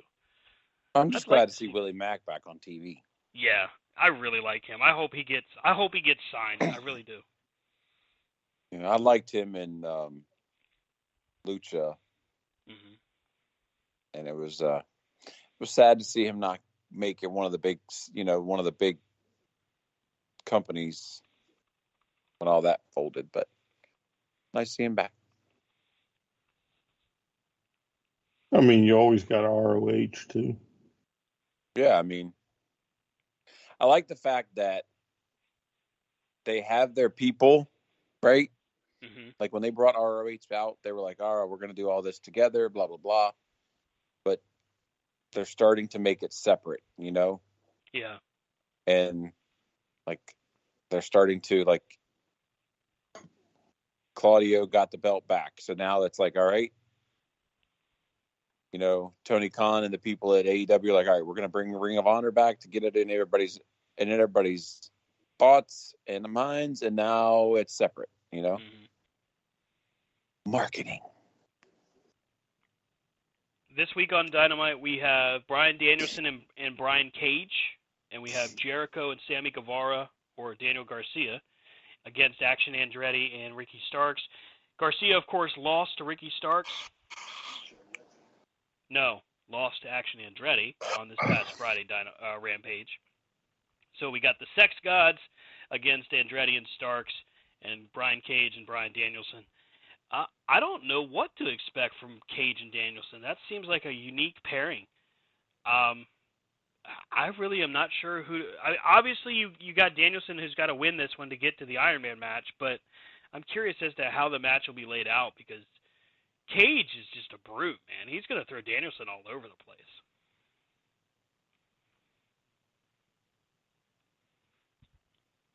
I don't like Cage, so. Oh, you don't like him? Okay. Wasn't aware of that. Why don't you like Brian Cage? Didn't see that coming. Again, every time I see Cage, I think of the Lucha Underground thing where he had this magic fist where he killed Lorenzo Lamas. That's the Luchaverse. You gotta separate it you from know, I just see him as this. Okay, where's your magic He-Man hand? Power fist. I had forgotten about that. Holy shit. That's a flashback. I think my exact words were, ooh, how far has Lorenzo Lamas come? How far down has he gone that now he's doing vignettes on Lucha? I mean, yeah, he's got to make money somehow, right?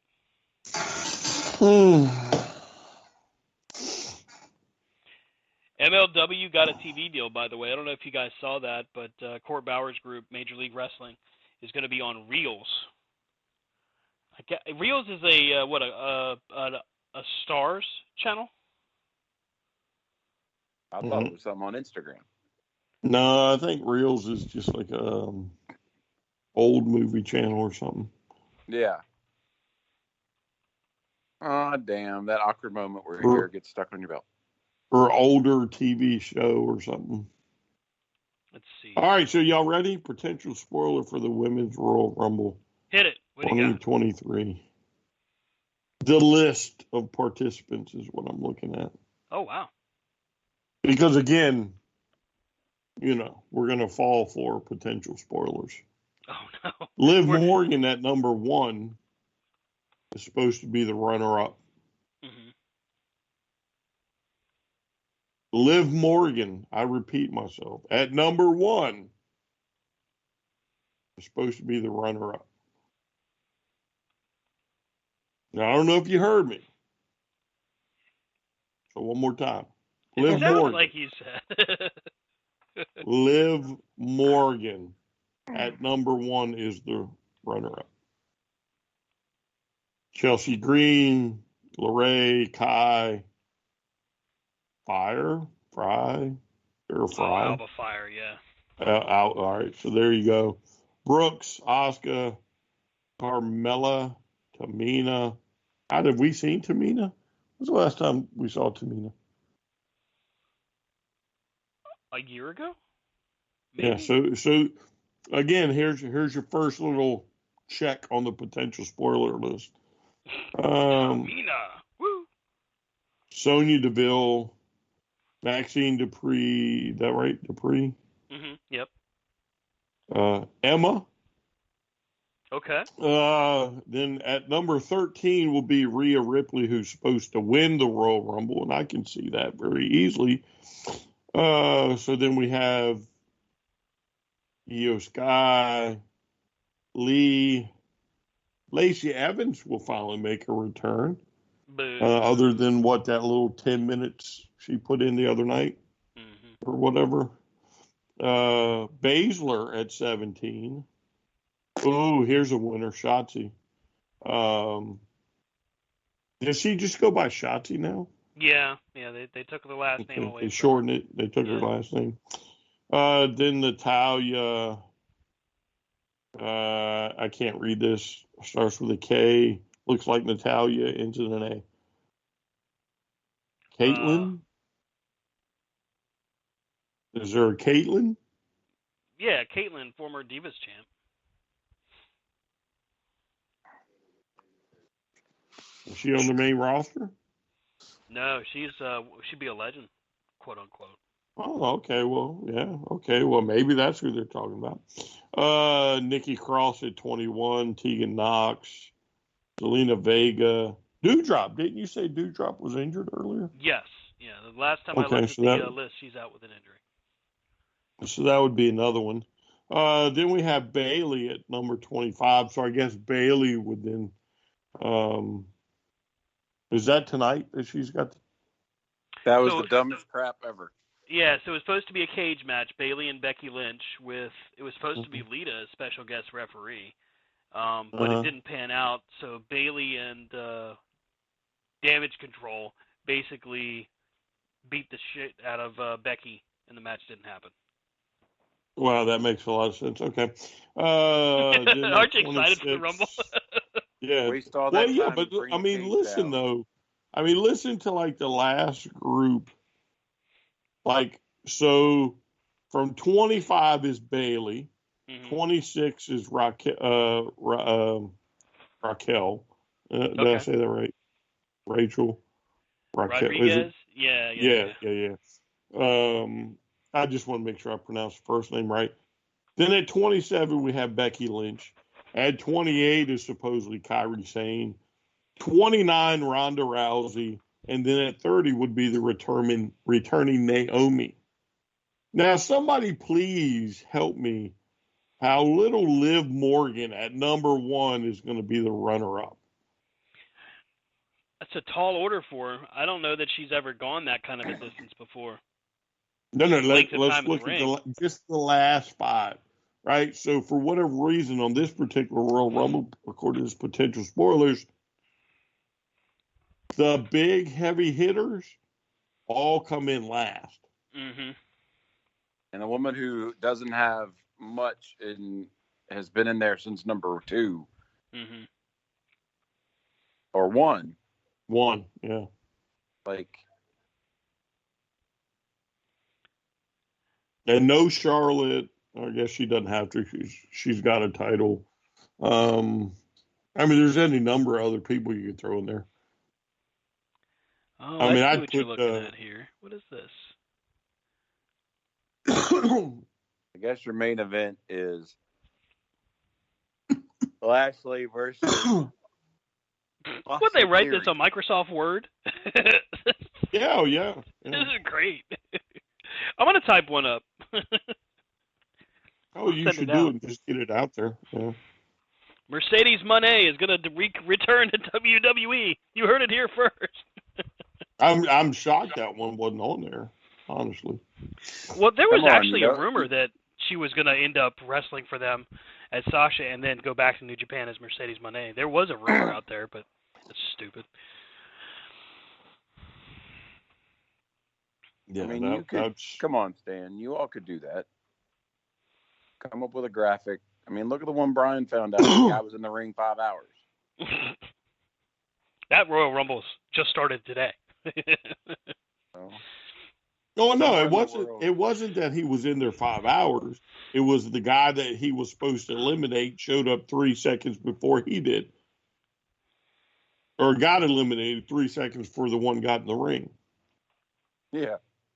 Yeah, so I'm not quite sure how that works, but Stan can eliminate you 3 seconds before Stan gets in the ring.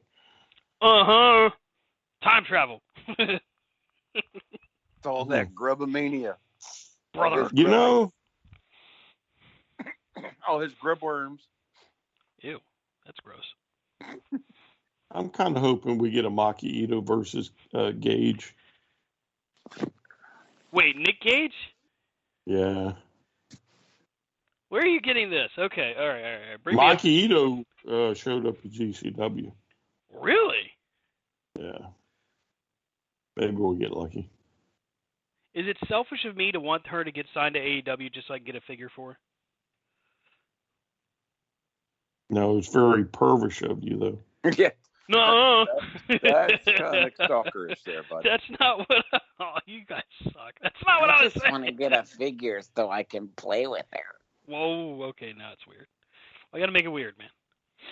Well, that's what you were doing. No. I didn't It's go not all like there. Brian and I to get figures and keep them in the box. You're the ones like, I gotta take it out and play with it. What's the point of buying a toy if you're just gonna leave it in the box? Boo. Resale? What's the last thing you sold from your collection?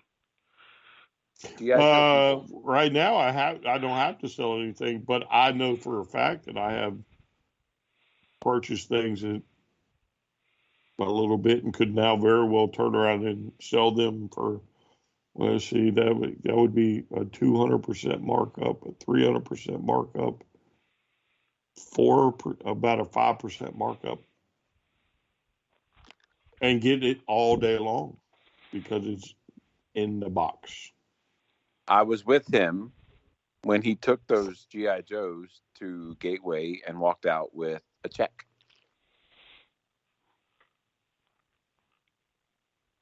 And that's nothing. They'll keep talking. Speaking of Gateway, I don't know if you guys have seen, but there's a guy that sold his entire Marvel Legends collection, and it was over 12 totes full of different figures. Mm. No, that doesn't shock me because Marvel Legends have been around for a while. Yeah. Mm. Well, I saw where Strasburg took in a bunch of stuff too. But I have G.I. Joe sets that could easily sell for $1,000. Oh, I would never question your G.I. Joe collection. I know better than that. But No, sir. That's why you leave it in the box. Yeah. Well, I'll give you that. No. That's fair. All right, so let me back up. Not everything needs to be left in the box. Right. There's some stuff that is not going to sell. No matter, it's going to take you 10, 15 years maybe to get any value out of it. But, like Darby Allin figures. Yeah. Right. A 1 in 1,000 chase. Mm-hmm. You don't take that out of the box. You leave it in the box. You tuck it away. You make sure the box doesn't get screwed up. Right? Do you think like the limited edition, like the Street Fighter run of the Kenny Omega and the Bucks, you think that'll gain a lot of value? No. I think the It's problem limited edition because one store sells it. Well, and I also think that AEW has done a point where they've flooded the market with figures. So, you get the chases, you'll be all right. But things like other than that, you're kind of like, what, you know? Mm-hmm. But now my question is, Stan, do you keep the box? No. Once it's open, you throw it away. Yeah, to me, if you're opening it, if you're taking it out of the package, you're never going to get that mint on card value again, unless you try dubious means. So yeah, I just throw it away. That's not true. So, like a Star Wars figure, a 3 3/4, right? That's in what you call blister pack. Yeah, right? mint on card. Yes, take that out. You're never going to regain value. Why? Because you had to remove the blister off the pack, right? A box that you slide the plastic out, right, will still hold its value to some regard because it'll go right back in the box. As long as your box is mint condition, you're not going to lose but so much, and it's only because of a piece of tape. So like if I look at what I have right now in front of me, if I'm looking at like that Justice League Darkseid figure I have from the McFarlane set, if I was to take that out of the box, wait, which one? The Darkseid one from the McFarlane collection. Darkseid from McFarlane. Yeah. The movie one? Yes. Yeah, the movie one. Okay. I think that's the only one they have for Darkseid. But if I was to take that out of the box, display it, because I do that sometimes with the superhero ones, and then put it back in the box, if I'm careful, and tape it, because that's usually what they use to keep it sealed is just tape. You're saying that if the box is in good condition, it could still maintain a pretty solid value? Yes. Wow. Well, yeah, but the problem is, your problem is it's a Darkseid from the movie. It's not going to hold value. I take it back. Again, maybe in 10 years' time, it holds value. Right. But in today's secondary market, most likely not. It probably has no value whatsoever, other than what you paid for it. Mm-hmm. All right. So, but again, let's go back to an Optimus Prime, a Gen 1 Optimus Prime. Ooh. Right? Yes. And you've had it from day one. Your box is mint condition. You've taken it out the box. You've taken out the plastic. You've showed it on display. Oh, I'm going to put it up and sell it. All right. You clean Optimus Prime up. You put it back in the plastic where everything's supposed to be. You still got all the parts, right? Mm-hmm. And the box again. It's a cherry mint box, right? Mm-hmm. And you put it on eBay. You're not going to lose any value whatsoever of a piece of tape. You could even put it on eBay and show the pictures. This is the box. The box is mint. Mm-hmm. This is, the plastic. The plastic tray is complete and there's no cracks in it. Optimus Prime in. Here's all the pieces. This is what it looks like in the box. You can do that, and there's not going to be any dip whatsoever in the value. Why? Because it's an Optimus Prime mint in the box. Whether you've taken out the box or not is irrelevant because there's going to be somebody that will pay you for it at top dollar. Right? Yeah. And your Darkseid, though, while you might get somebody to give you your $30 back, sadly, it was a little bit more than $30. Now I'm sad because you just said 30 off the top. Well, I mean, I'm just picking a number. Right. So, but you could go 10 years and not get to 100. It all depends on, there's a lot of factors that it'll depend on, but not everything is going to go up in value, and most of the stuff is going to actually go down. Mm-hmm. Right. That's just the way collecting works. Now, again, keep your box if you think it's going to be worth something, but don't be afraid to take it out if it's something bunk.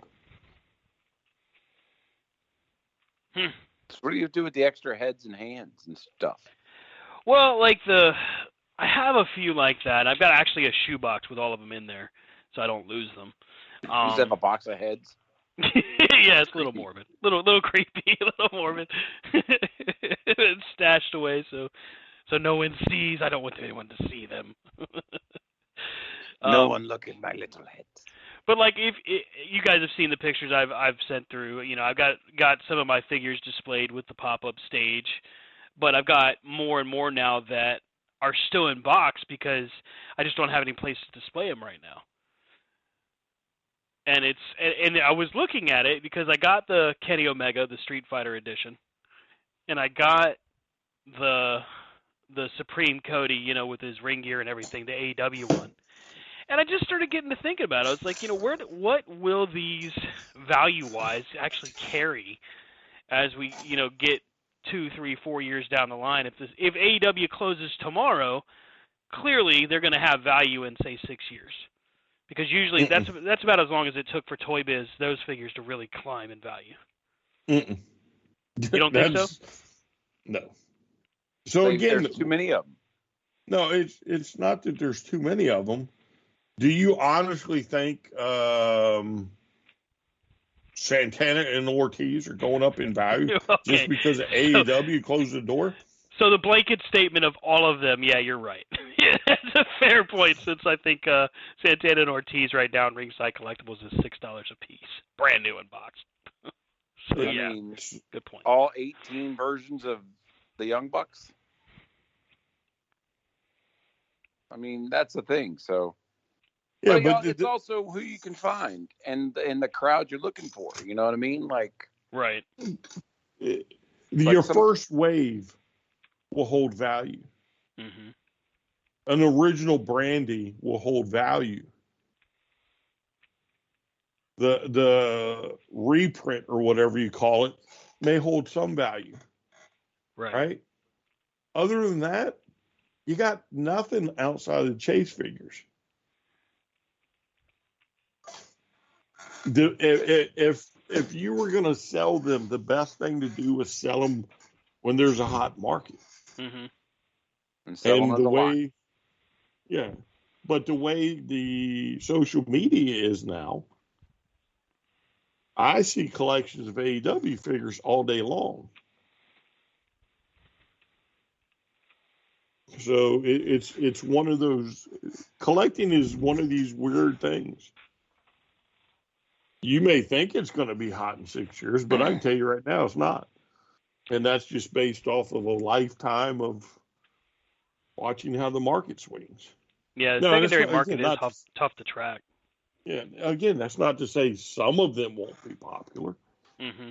But in the long run, even your, what is that, Cody, you just got, the big one?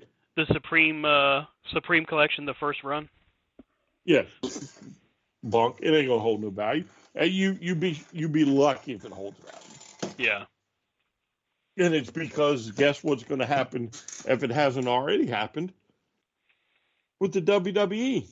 Oh yeah, well they're already getting ready to do an Ultimate for him, which essentially is the same thing as the Supreme. Yeah. Good call. Good point. Well, it's time to close this out as we get ready to head to Royal Rumble Saturday. We've done our predictions. We've talked about all the potential things. Guys, is there anything in wrestling this week that you're looking forward to, or anything that you need to shout out before we head on out?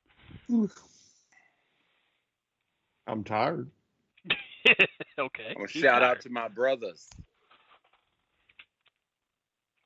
In fact, I've been absent from the show for the last little bit, but I want to say my brothers hold it down, and, that's why we're family.